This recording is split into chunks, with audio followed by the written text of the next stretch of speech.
Okay, just a real quick review here on slope and slope-intercept. So remember we went over slope. Slope is the ratio of rise, the vertical change, to the run, the horizontal change. So remember with the rise, that's up or down. If you go up, that's positive. If you go down, that's negative. The run is left to right or right to left. And if you go left, it's negative. If you go right, it's positive directions. We talked about how to find the slope from a graph. You find a point on the graph. You count to go to the next point. So if I go 1, 2, 3 up, that's a positive 3. That's my rise. 1, 2, 3, 4. That's my run, a positive 4. So my slope equals 3/4. Okay? On this one, if I go put a point here, 1, 2, 3, 4 down, so that's a negative 4. And then my run is 1, 2, 3, 4, 5, 6. So that would be a positive 6 or negative 2/3 for my slope. Okay? Remember that we talked about if we didn't have a graph and we needed to find a slope and we had 2 points. Remember, slope is the same as the constant rate of change. So it's the change of y over the change of x. Remember that m always means slope. And so you would do your 2 points, remember? And it would be y minus y, or y2 minus y1, over x2 minus x1 to find your slope. Okay? Remember that there's a couple of different special circumstances with slope. If you have a horizontal line, your slope is 0. Okay? And that's because you have the same y values, so you're going to have 0 in the numerator, which 0 divided by anything is still 0. On a vertical line, your slope is undefined. And that is because your x values are the same on a vertical line. So you have a 0 in the denominator, and we cannot divide by 0. So those are our 2 special cases. Then we talked about slope-intercept form, and that is in the form of y equals mx plus b. Remember that the m is the slope and that the b is the y-intercept. Remember that the y-intercept is the point at which it crosses the y-axis. Okay?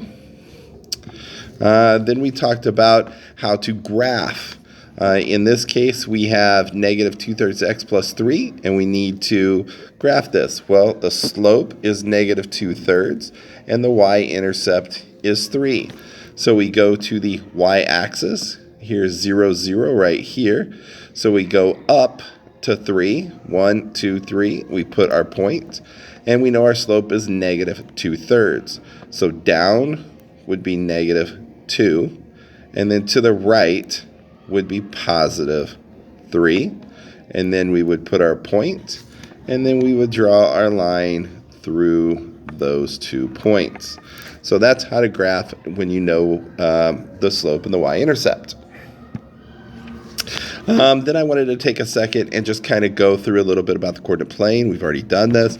Just remember a couple of things. First off, all the numbers this way are all positive on the y-axis, and the numbers below the 0 are all negative on the y-axis.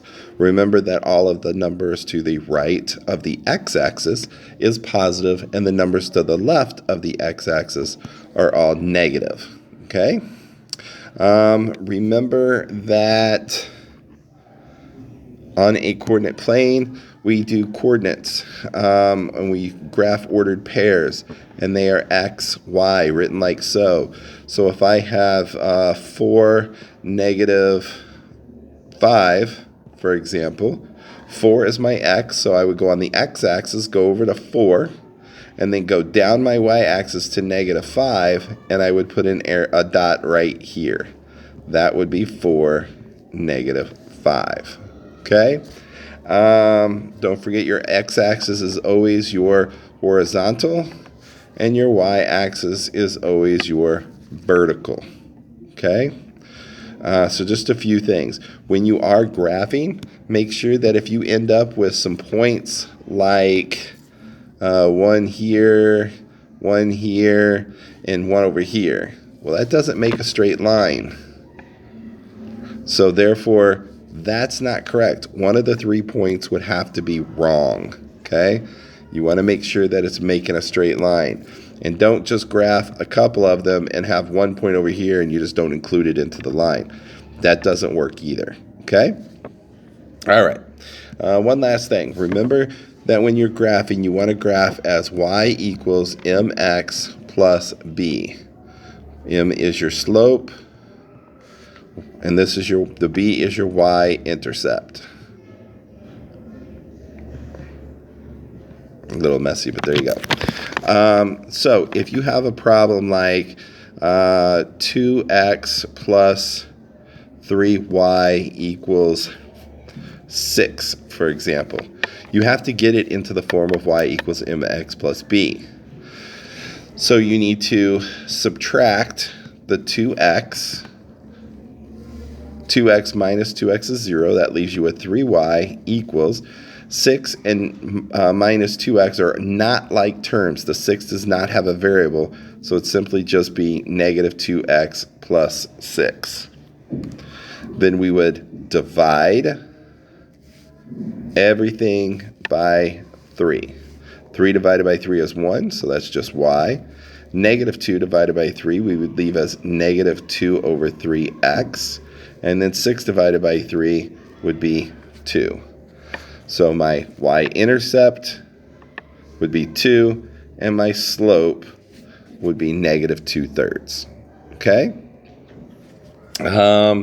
Another example would be if I had something like 2x